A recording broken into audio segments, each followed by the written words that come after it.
అనసూయ మరియు తన భర్త కూర్చొని మాట్లాడుకుంటూ ఉంటారు. ఎప్పుడు బయట పని చేసుకుని ఇంట్లో తిని పడుకోవడం తప్ప నువ్వింకో పని చెయ్యవు. ఒక్కరోజైనా నీ కొడుకు కోసం పట్టించుకున్నావా? తనకి పెళ్లి చేసే వయసు వచ్చింది. కనీసం ఎవరైనా బంధువులకు చెప్దాము, లేదా పెళ్లిళ్ల పేరయ్యకు చెప్దాము, తనకొక మంచి సంబంధం చూద్దామని ఒక్కనాడైనా ఆలోచించావా? మన కొడుకు విషయంలో ఏదైనా నిర్ణయం తీసుకునే అదృష్టం ఎప్పుడైనా నాకిచ్చావా? ఏం చెప్పినా వాడికి ఏం చెయ్యాలో నాకు బాగా తెలుసని నన్ను పక్కన పెట్టేశావు. ఇంకా నేను తెచ్చిన సంబంధం చేస్తావా? అందుకే నా పని నేను చేసుకుని తిని పడుకుంటాను. ఒక్కనాడైనా ఇంట్లో మాట్లాడే అదృష్టం ఇచ్చావా నాకు? మీరే పని చేసినా అది తిరిగి బెడిసి కొడుతుంది. అందుకే మీకు చెప్పను. సర్లేండి, నేనిప్పుడు పెళ్లిళ్ల పేరయ్యను పిలిచాను. అతను వస్తున్నాడు. అబ్బాయికి ఏదైనా మంచి సంబంధం ఉంటే చూడమని చెప్పాలి. మీరు కూడా పక్కనే ఉండండి. లేదంటే మళ్ళీ మీరు నన్నే అంటారు, నా కొడుకు పెళ్లి విషయంలో నన్ను దూరం పెట్టావు అని. నేననే మాటలు నువ్వు కాసే మాటలు ఎక్కువగానే ఉన్నాయిలే. అలా మాట్లాడుతూ ఉండగా అక్కడికి పెళ్లిళ్ల పేరయ్యొచ్చి చేరుకున్నాడు. రండి రండి, లోపలికి రండి, కూర్చోండి. అయినా నేను పిలిపిస్తే గాని మీరు మా ఇంటికి రాలేదు. కనీసం మా పిల్లాడికి ఒక మంచి సంబంధం చూస్తానని ఒక్కనాడైనా వచ్చి చెప్పారా? అమ్మా, మీ అబ్బాయి బాగా చదువుకున్నాడు, మరియు మంచి ఉద్యోగం చేస్తున్నాడు. అలాంటి పిల్లవాడికి సంబంధం చూడాలంటే మంచి పిల్ల మరియు అనుకువగా ఉండే పిల్లని చూడాలి. అయినా మీరు కూడా ఒక్కరోజు మీ అబ్బాయికి సంబంధాలు చూస్తున్నట్టు నాకు ఎటువంటి సమాచారము ఇవ్వలేదు. అప్పట్లో వాడు చిన్న పిల్లాడు, వాడికెలా సంబంధాలు చూస్తాను చెప్పండి. ఇప్పుడు పెళ్లి వయసు వచ్చింది, చేద్దామనుకుంటున్నాం. మీకు ఎటువంటి పిల్ల కావాలి, ఎంత కట్నం కావాలో చెప్తే అలాంటి సంబంధం తీసుకొస్తాను. నాకు కట్నంతోనూ ఆస్తులతోనూ ఎటువంటి సంబంధం లేదు. కానీ పిల్ల మాత్రం కొంచెం చదువుకొని తెలివిగా ఇంట్లో అన్ని పనులు చేసుకునేలా ఉంటే చాలు. ఎందుకంటే పిల్లాడు ఆఫీస్కి వెళ్ళిపోతే రేపొద్దున ఒక పిల్లాడో పిల్లో పుడితే వాళ్ళని చూసుకుంటూ చదివించుకుంటూ ఇంట్లో అన్ని పనులు చేసుకుంటూ సరుకులు తేవటం, మార్కెట్కెళ్లడం ఇలాంటివన్నీ ఉంటాయి కదా. అందుకే చదువుకున్న పిల్లయితే ఇవన్నీ చూసుకోగలరని. సరేనమ్మా, 2 రోజుల్లో మంచి సంబంధం పట్టుకొని మీ దగ్గరికి వస్తాను. పేరయ్య బయటికి రాగానే అనసూయ కొడుకు మనోజ్ కనిపిస్తాడు. ఏంటండి మీరు ఇలా వచ్చారు? మీకు సంబంధం చూడమని మీ అమ్మగారు చెప్పారు. ఆ విషయం మాట్లాడడానికే వచ్చాను. మా అమ్మా నాన్నని బాగా చూసుకునే అమ్మాయి ఉంటే చెప్పండి. ఎందుకంటే నేను తెల్లవారి ఆఫీస్కి వెళ్ళిపోతాను. పొద్దున్నుండి సాయంత్రం వరకు తనే ఇంట్లో ఉండాలి. అమ్మా నాన్నని చూసుకోవాలి.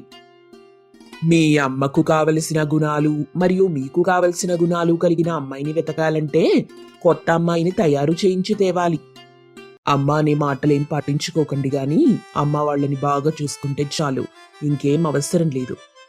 సరే అని అక్కడి నుండి పెళ్లిళ్ల పేరయ్య బయలుదేరి అమ్మాయిని వెతకడానికి వెళ్ళిపోయాడు. తనకొక మంచి అందమైన పిల్ల కనిపిస్తుంది.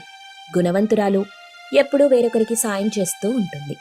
కానీ అమ్మాయి పెద్దగా చదువుకోలేదు. అలాంటి మంచి పిల్ల దొరకదని చెప్పి తను చదువుకోలేదన్న విషయం దాచి మనోజ్కి మరియు ప్రమీలకి వివాహం చేస్తాడు పెళ్లిళ్ల పేరయ్య. అమ్మా, నీలాంటి పిల్ల నా కోడలిగా రావటం చాలా సంతోషం. మాకింకేమీ వద్దు, మా అబ్బాయిని బాగా చూసుకో చాలు. అలాగేనండి అత్తయ్య గారు. మరుసటి రోజు పొద్దున్నే లేచి ఇంట్లో పనులన్నీ చేసి గిన్నెలు తోమటం ప్రారంభిస్తుంది. తను గిన్నెలు ఎలా తోముతుందంటే ఏదో భూకంపం వచ్చినట్టు గిన్నెలతో పెద్ద పెద్ద సౌండ్స్ చేస్తూ తోముతుంది. ఏంటమ్మా ఇంత పొద్దున్నే లేచావు? నాకు తెల్లవారుజామునే లేవటం అలవాటత్తయ్యా. లేచాక ఇంటి పనులు వంట పనులు అన్నీ పూర్తి చేసేసుకుంటాను. అవునా తల్లి, ఎంత మంచి పిల్లవో. ఈ రోజుల్లో ఇంత తెల్లవారుజామునే లేచి ఇంటి పనులు చేసే ఆడపిల్లలు ఎక్కడున్నారు? ఇంకేం, నీకు కావలసిన కోడలు పిల్ల దొరికింది. చదువుకొని కూడా తెల్లవారుజామున లేచి ఇంటి పని వంట పని చేసే పిల్ల. అలా 2 రోజులు పొద్దున్నే లేచి గిన్నెలు తోముతూ ఉంటే ఇంట్లో వాళ్ళందరూ డిస్టర్బ్ అయి నిద్రలేస్తారు. ఏంటమ్మా పొద్దున్నే లేచి అంత సౌండ్స్ చేస్తూ గిన్నెలు తోముతుంది? నువ్వు కొంచెం చెప్పు, చాలా డిస్టర్బ్ అవుతున్నాను. అయినా అంత శబ్దం చేస్తూ తోమడం కూడా మంచిది కాదు కదా. తనకి మన ఇల్లు కొత్త కదరా, భయంతో అలా చేస్తుందేమో. కొద్ది రోజులు ఆగితే తనే సర్దుకుంటుందిలే. సరేనమ్మా. కొద్దిసేపటి తరువాత మనోజ్ ప్రమీలని పిలిచి, ప్రమీల, నేను ఈ పెళ్లి హడావిడిలో పడి మొబైల్ బిల్ కట్టడం మర్చిపోయాను. నువ్వు వెళ్ళి బిల్ కట్టేసేయ్. ఇదిగో బిల్ మరియు డబ్బులు. నాకిప్పటికే సెలవులు మరియు పర్మిషన్లు ఎక్కువైపోయాయి. అందుకే నేను సెలవు పెట్టి గాని పర్మిషన్ అడగడం గాని ఇబ్బందిగా ఉంది. నేను వచ్చేటప్పటికి వాళ్ళ ఆఫీస్ క్లోజ్ చేసేస్తున్నారు. దానిదేముంది లేరా, నేను ఇంట్లో పనులు చేసుకుంటాను, తను వెళ్ళి కట్టేసొస్తుందిలే. ప్రమీలకి ఏం మాట్లాడాలో తెలియక కామ్గా ఉంది. కొద్దిసేపటి తరువాత బయటికి వెళ్లి బిల్ కట్టకుండా వచ్చేసింది. అనసూయమ్మ డబ్బు కట్టేసొచ్చిందని అనుకుంది. ఇంతలో మనోజ్ ఇంటికి చేరుకుంటాడు. ప్రమీల, డబ్బులు కట్టలేదా? నా ఫోన్ కనెక్షన్ కట్ అయిపోయింది. అదేంట్రా, నువ్వు వెళ్లిన కొద్దిసేపటికే పంపించాను తనని. చాలాసేపటి తరువాత వచ్చింది. కట్టిందేమో అనుకున్నాను. నేను పక్కనే ఉన్న మొబైల్ కొట్టువాడికి డబ్బులిచ్చాను, బిల్లు ఇచ్చాను. కానీ వాడేమో తీసుకోలేదు. చాలా చెప్పాను, ఇలాగా మా ఆయనది ఫోన్ ఆగిపోద్ది, అర్జెంటుగా డబ్బు తీసుకోండి ఎంత చెప్పినా వాడేమో తీసుకోలేదు. అదేంటి, మొబైల్ కొట్టు దగ్గర కట్టడం ఏంటి?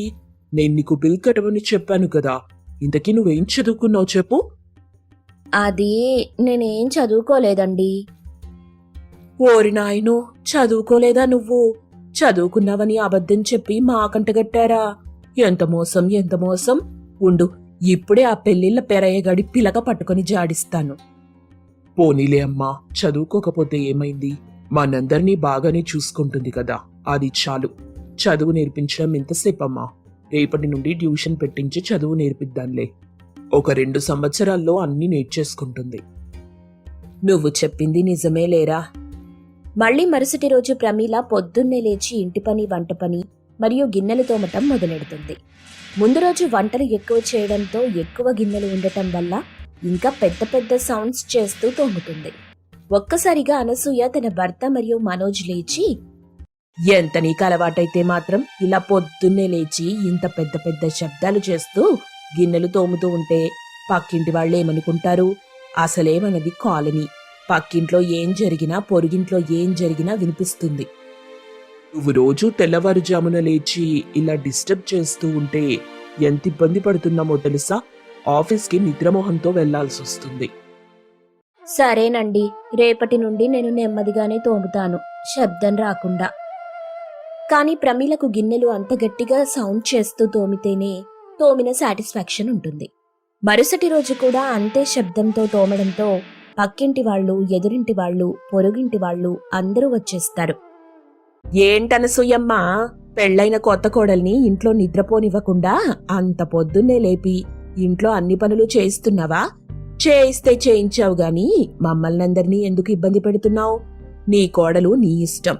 నువ్వు చేయించుకుంటే చేయించుకో, లేకపోతే వదిలేయ్, కాని మా నిద్ర పాడు చెయ్యకు. మీరు చేస్తున్న గిన్నెల సౌండ్స్కి మా ఇంట్లో మా అబ్బాయి లేచి ఎంత గట్టిగా అరుస్తున్నాడో. ఆ సౌండ్కి భయపడిపోతున్నాడు, ఏదో భూకంపం వచ్చినట్టు. అయినా మీ ఇంట్లోనే కోడలొచ్చిందని మీరు ఆల్రెడీ పెళ్లి చేసి భోజనాలు పెట్టి మరీ చెప్పారు కదా. ఇప్పుడు గిన్నెలు సౌండ్ చేసి మరీ చెప్పాలా? మీ కోడలు ఎంత బాగా పనిచేస్తుందో. మీ కోడలు వల్ల మా అత్తగారైతే ఎంత గట్టిగా మా మీద అరుస్తున్నారో. వాళ్ల కోడలు చూడు, పొద్దున్నే లేచి అంత బాగా పనిచేస్తుంది అని. అందుకే 2 రోజులు మా గదిలో మా అత్తయ్య గారిని నిద్రపోమ్మన్నాను. గిన్నెల సౌండ్ విన్నప్పటి నుండి మీ కోడలు కన్నా నేనే బెటర్ అంటుంది. చెప్పొచ్చారులే మా కోడలి మీద. వెళ్ళండి వెళ్ళండి, ఏదైనా జరగటమే ఆలస్యం ఇంటి మీదకొచ్చేస్తారు. ఏ చిన్న విషయం జరిగినా గుమిగూడి ఒకరి మీద నిందలు వేయటం మీ అందరికీ అలవాటే. ఏంటి శకుంతల, నేను కోడల్ని కష్టపెడుతున్నానా? ఏ విషయంలో? నీ కోడల్నైతే నువ్వు కష్టపెట్టి ఇంట్లో నుండే బయటికి పంపించేశావు. ఈరోజు నువ్వొచ్చావు నాకు చెప్పడానికి. వెళ్ళెళ్ళు. ఏమ్మా రాధిక, నువ్వు కూడా చెప్తున్నావా నాకు? పొద్దున 10 అయితే గాని నిద్ర లేచేదానివి కాదు. మొగుడు కడుపు మార్చుకొని ఆఫీస్కెళ్లేవాడు. ఇప్పుడు చెప్పొచ్చావులే. ఒక్కొక్కళ్ళ విషయాలు బయట పెట్టాననుకో తలదించుకొని వెళ్తారు. ఇంకొక్క నిమిషం ఎవరైనా ఇక్కడ నిలబడితే మాత్రం బాగోదు చెప్తున్నా. వెళ్ళండి ఇక్కడి నుండి అని అనసూయ గట్టిగా అరవడంతో అందరూ అక్కడి నుండి వెళ్ళిపోయారు. సీతమ్మ చాలా సంతోషంగా ఉంది. చాలా రోజుల తరువాత తన ఇంటికి తన అన్నయ్య రాంబాబు వస్తున్నాడు. అందుకోసం 2 రోజుల నుండి నిద్ర మానుకొని రకరకాల వంటలు చేసింది సీతమ్మ. కోడళ్ళు ఉమా, నందినికి మాత్రం అత్త ఆ వంటకాలు ఎందుకు చేసిందో అర్థం కావట్లేదు. ఒకరోజు ఉమా, అత్తయ్య, 2 రోజుల నుండి గమనిస్తున్నాను, మీరు చాలా సంతోషంగా ఉన్నారు. అంటే ఏంటమ్మా, నేను సంతోషంగా ఉండొద్దా? ఎప్పుడు మీలాగా ఎడమొహం పెడమొహం వేసుకొని ఉండాలా? చెప్పండి. అది కాదత్తయ్యా, మాకు ఆ విషయం ఏంటో చెప్తే నేను కూడా సంతోషంగా ఆనందంగా ఉంటాం కదా. అలా అడిగావు, బాగుంది. మా అన్నయ్య రాంబాబు ఉన్నాడు కదా. తెలుసు తెలుసు, రాంబాబు బాబాయ్ ఎప్పుడూ తింటూనే ఉంటారు కదా. ఎందుకే నా ఒళ్ళు మండేది. మా అన్నయ్యనలా ఎవరన్నా నేను ఒప్పుకోను. మా అన్నయ్యకి భీముడంత బలం ఉంది. ఆయన బలానికి తగ్గట్టు తింటాడు. అందులో తప్పేముంది? సర్లేండత్తయ్యా, దాని మాటలు పట్టించుకోకండి. ఇప్పుడేంటి, రాంబాబు బాబాయ్ మన ఇంటికొస్తున్నారా? అవునవును, చాలా రోజుల తర్వాత వస్తున్నాడు. అందుకే కదా నేనింత ఆనందంగా ఉన్నాను. మా అన్నయ్యతో మాట్లాడి ఎన్ని రోజులైందో. వంటలన్నీ చేసి మా అన్నయ్యకి వడ్డిస్తుంటే నాకెంతో ఆనందంగా ఉంటుంది. అందుకేనా 2 రోజుల నుండి వంటగదిలోనే ఉంటున్నారు? ఇంతకీ ఏమేం చేశారేంటి? అవన్నీ మీకు చెప్పను. చెప్తే దిష్టి తగులుతుంది. ఎవరికి, మీకా అత్తయ్యా? నాకు కాదు, నేను చేసిన వంటలకు. వాటిని తింటే మా అన్నయ్యే తినాలి. అంతవరకు ఆ వంటలకి ఎవ్వరూ దిష్టి పెట్టకూడదు. రేపొద్దునే మా అన్నయ్య వస్తున్నాడు. అంతవరకు నేను ఎదురు చూస్తూ ఉంటాను. అలాగే అత్తయ్యా, అలాగే చెయ్యండి. మీ అన్నయ్య మీ ఇష్టం, మధ్యలో మేమెందుకు? అలా అంటూ ఎవరి పనిలోకి వాళ్ళు వెళ్ళిపోతారు. ఇక ఆ రోజు రాత్రికి అందరూ భోంచేసి తమ తమ గదుల్లోకి వెళ్తారు. ఉమాకి, నందినికి మాత్రం అత్త చేసిన వంటలే గుర్తొస్తాయి. సీతమ్మ చేసిన వంటల వాసనలు ఆ ఇల్లు మొత్తం వ్యాపిస్తాయి. అందుకే వాటినెప్పుడెప్పుడు తిందామా అని తోడికోడళ్ళు ఎదురు చూస్తుంటారు. ఈ రోజు ఎందుకో నాకు నిద్ర ముంచుకొస్తుంది. వెళ్ళి పడుకుంటానత్తయ్యా. అలాగేనమ్మా, వెళ్ళి నిద్రపో. నేను వెళ్తానత్తయ్యా. అలా తోడికోడళ్ళు తమ అత్త సీతమ్మకి చెప్పి తమ తమ గదుల్లోకి వెళ్ళిపోతారు. అయితే ఉమాకి అర్ధరాత్రి వేళ మెలకు వస్తుంది. మెల్లగా అడుగులో అడుగు వేస్తూ అత్త చేసిన వంటల దగ్గరికి వెళ్తుంది ఉమా. ఆహా, ఏం వాసన, ఏం వాసన! ఆ వాసనకి నా కడుపు నిండిపోతుంది. ఈ రాత్రికి ఓ పట్టు పట్టాలి. అందరూ నిద్రపోతున్నారు. ఆ నందిని కూడా నిద్రపోతుంది. ఇదే మంచి టైం, నా కడుపు నిండా తినేయాలి అని అనుకుంటూ వంటగదిలోకి వెళ్తుంది. అయితే ఉమా కంటే ముందుగానే అక్కడికి వచ్చి తింటున్న నందినిని చూసి షాక్ అవుతుంది ఉమా. ఏంటే, ఇలా అర్ధరాత్రి పూట దొంగతనంగా ఎవరైనా తింటారా? తప్పు కదా. ఈ విషయం అత్తయ్యకి తెలిస్తే ఏమవుతుందో తెలుసా? ఆహా, భలే చెప్తున్నావక్క. నువ్వు కూడా ఇక్కడికి తినడానికే కదా వచ్చావు. నాకు తెలుసులే. నిజం చెప్పక్క, ఇక్కడెవ్వరూ లేరు. నందిని అలా చెప్పడంతో ఉమా ఒక్కసారిగా అవాక్కవుతుంది. ఇక నిజం దాచకుండా ఒప్పుకుంటుంది. సర్లే, నువ్వు చిన్నదానివని క్షమించి వదిలేస్తున్నాను. వంటకాలన్నీ బాగున్నాయా? చాలా బాగున్నాయి. ఈ వంటలు తింటుంటే ఎంత రుచిగా ఉన్నాయో. నాకొక కడుపు మాత్రమే ఉంది. 2 కడుపులుంటే ఎంత బాగుంటుందో అనిపిస్తుందక్కా. ఏడ్చావులే, అంత బిల్డప్ ఇస్తున్నావింటే నేను కూడా కాస్త తినిపెడతానుండు అంటూ నందినితో పాటు ఉమా కూడా తినటం మొదలెడుతుంది. అత్త సీతమ్మ చేసిన వంటలు చాలా రుచిగా ఉండటం వల్ల ఇద్దరూ ఆవురావురమంటూ పందెం వేసుకుని మరీ తింటారు. కడుపు నిండా తిన్న తరువాత ఒక్కసారిగా బ్రేమ్ అని తేంపుతారు. ఆ సౌండ్కు సీతమ్మకి మెలకు వస్తుంది. ఎవరక్కడా? అమ్మాయి ఉమా, ఇదిగో నందిని. సీతమ్మ తన గదిలో నుండి అరుస్తుంటే వంటగదిలో ఉన్న ఉమా, నందినిలు చాలా భయపడతారు. ఇప్పుడెలా అక్కా, మనం దొరికిపోతామేమో. ఒసేయ్, అలా పిచ్చివాగుడు వాగకు. అత్తైనా చెత్తైనా వెంటనే రావే, నిదానంగా వస్తాయి. ఆ లోపు మనం ఇక్కడి నుండి తప్పించుకోవాలి. సరే అక్క, ఏదోటి చేసి చావు. అత్తకి దొరికామంటే కుక్కని కొట్టినట్టు కొడుతుంది. అసలే మన అత్తకు కోపం ఎక్కువ.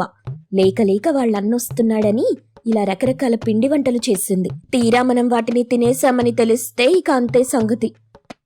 నువ్వు భయపడిందే కాకుండా నన్ను కూడా భయపెడతావేంటే? కాస్త నోరు మూసుకో. తోడికోడళ్ళలా మాట్లాడుకుంటూ ఉండగా అక్కడికి అత్త సీతమ్మ వచ్చేస్తుంది. ఇద్దరు కోడళ్లను వంటగదిలో చూసి షాక్ అవుతుంది. అయ్యో అయ్యో అయ్యో, ఏంటమ్మా ఇది? మీరు మనుషులేనా? అర్ధరాత్రి పూట ఇలా వంటగదిలో ఏం చేస్తున్నారు? ఆశగా చేసుకున్న వంటలన్నీ తింటున్నట్టున్నారే. మిమ్మల్ని ఏమనాలి చెప్పండి? సీతమ్మ అలా అంటుంటే నందినికి టెన్షన్ ఎక్కువవుతుంది. ఉమాకి కూడా భయంగా ఉంటుంది. కానీ అంతలోనే ఒక ఆలోచన వస్తుంది. ఏంటత్తయ్యా మీరు మమ్మల్ని దొంగలంటారా? మేమేం చేశామో మీకోసం తెలిస్తే చాలా బాధపడతారు. ఏం చేశారమ్మా? ఇలా వంటగదిలోకి దూరి తినడమే కదా మీరు చేసింది. అయ్యో అత్తయ్యా, ఇప్పుడే మీరు పిలిచాకే మేం నిద్ర లేచి పరిగెత్తుకొచ్చాం. తీరా ఇక్కడ చూస్తే ఇదిగో ఇక్కడొక దొంగున్నాడు. మేం వాణ్ణి పట్టుకుందామని ప్రయత్నించాం. ఏంటమ్మా, దొంగొచ్చాడా? అయ్యో, నీకేం కాలేదు కదా? ఇప్పుడెక్కడా దొంగ విధవా? అదిగో ఆ దారి గుండా వెళ్ళిపోయాడత్తయ్యా. పాపం నందిని కూడా పట్టుకునే ప్రయత్నం చేసింది. ఇంతలో నందిని వంక చూసింది సీతమ్మ. నందిని మొహానికి అంటుకొని ఉన్న తీపి పదార్థం గమనిస్తుంది. మీరా దొంగను పట్టుకునేందుకు చూస్తుంటే నందిని స్వీట్లు తింటూ కూర్చుందా? నిజం చెప్పమ్మా, నీ మొహమే చెప్తుంది అసలు విషయం ఏంటో. అరే అత్తయ్యా, పాపం ఆ దొంగని పట్టుకుందామని నందిని ప్రయత్నించింది. దొంగ నందినిని తోసేశాడు. కింద పడ్డ నందినికి చాలా దాహం వేసింది. ఆ దాహం వేసే సమయంలో ఇక్కడ సమయానికి నీళ్లు కూడా కనిపించలేదు. అందుకని నేను మీరు చేసిన స్వీట్స్లో ఒకటి తీసిచ్చాను. అది తిన్నప్పుడు అలా మూతికి అంటుకుందంతే. దానికే మీరు ఇలా అపార్థం చేసుకుంటారనుకోలేదు. చూడక్క, మనం అత్తయ్య కోసం ఎంత చేసినా లాభం లేదు. అసలు మనం మన గదుల్లో నుండి వచ్చుండకూడదు. ఊరుకోవే, ఇక పద. పాపం చాలా కష్టపడ్డావు. ఆ దొంగని పట్టుకునేందుకు చాలా ప్రయత్నించావు. అయినా మనకు అత్తయ్య నుండి తిట్లు తప్పలేదు. పద వెళ్దాం. అలా అంటూ ఇద్దరూ వాళ్ళ గదుల్లోకి వెళ్ళిపోతారు. వాళ్ళు వెళ్తూ వెళ్తూ లోపలే నవ్వుకుంటూ ఉన్నారు. వాళ్ళని చూసి సీతమ్మ మాత్రం బాధపడుతుంది. మీరు తిన్నారో లేదో ఆ కడుపులు చూస్తేనే తెలుస్తుంది. నాకు మాత్రం తప్పు చెప్తున్నారు. మా అన్నయ్య కోసం కష్టపడి చేసుకున్న వంటలు. చిచ్చి, ఏం బ్రతుకులో అంటూ సీతమ్మ తన వంటకాల్ని చూసి ఏడుస్తుంది. మరుసటి రోజు ఉదయాన్నే తన అన్న రాంబాబు వస్తాడు. ఏదో మిగిలిన ఆ కొద్ది స్వీట్లు, పిండి వంటలు తన అన్నయ్యకిస్తుంది. రాంబాబు కడుపు నిండా తిన్న తరువాత, ఆహా, అద్భుతంగా ఉన్నాయమ్మా. నువ్వు చేసిన పిండి వంటలు తిని ఎన్ని రోజులైందో. కానీ ఇంత తక్కువగా నా కోసం చెయ్యవే. నువ్వు చేస్తే చాలా ఎక్కువగానే చేస్తావు. మరి ఇంత తక్కువగా ఉన్నాయి? ఏమైందమ్మా? అంతా బానే ఉంది కదా? ఏదైనా సమస్య ఉంటే చెప్పు మరి. అరే అదేం లేదన్నయ్యా, నువ్వు తిను. కోడళ్ళు నేను బాగానే చూసుకుంటున్నారు కదా? వాళ్లతో నీకే సమస్య లేదు కదా? అదేం లేదన్నయ్యా, అంతా బానే ఉంది. అలా రాంబాబు సీతమ్మ చాలా విషయాలు మాట్లాడుకున్నారు. చెల్లి చేసిన వంటలు తిన్న రాంబాబు అక్కడి నుండి బయలుదేరాడు. రాంబాబు వెళ్లిన తరువాత ఉమానందిని అక్కడికొచ్చారు. ఏంటత్తయ్యా, మీ అన్నయ్య అప్పుడే వెళ్ళిపోయాడు? వెళ్ళిపోయాడమ్మా. మళ్ళీ రేపు ఉదయం వస్తానన్నాడు. ఇంకొన్ని పిండి వంటలు చేయమన్నాడు. నేను వెంటనే ఆ పని మొదలెట్టాలి. అత్తయ్య, ఈసారైనా కాస్త పంచదార ఎక్కువగా వెయ్యండి. కొన్నింట్లో అయితే కారం అస్సలు లేదు. ఉప్పు కూడా కాస్త తగ్గించి వేస్తే మీరు చేసే వంటలు చాలా బాగుంటాయి. అదేంటి, నేను మా అన్నయ్య కోసం చేసిన వంటలు మీరు తిన్నారా? అన్నీ తినేసిన వారిలా ఇలా చెప్తున్నారు. అరే అదేం లేదత్తయ్యా, ఈ నందినికి ఎప్పుడేం మాట్లాడాలో తెలీదు. అలా చేస్తే బావుంటాయని చెప్తుందంతే కదా నందిని? అవునక్క. అలా మాట మారుస్తారు ఉమా మరియు నందిని. ఇక వారి మాటలు పట్టించుకోకుండా సీతమ్మ వంటగదిలోకెళ్ళి ఎప్పటిలాగే వంటలన్నీ చేస్తూ ఉంది. చాలా వంటలు చేసింది. కాకపోతే ఈసారి వాటిలో ఏదో కలిపింది. అది గమనించిన తోడికోడళ్ళు, ఏంటే ఈసారేదో కలుపుతుంది? ఏదో రుచి కోసం అయ్యుంటుంది లేవే. ఇక పద వెళ్దాం.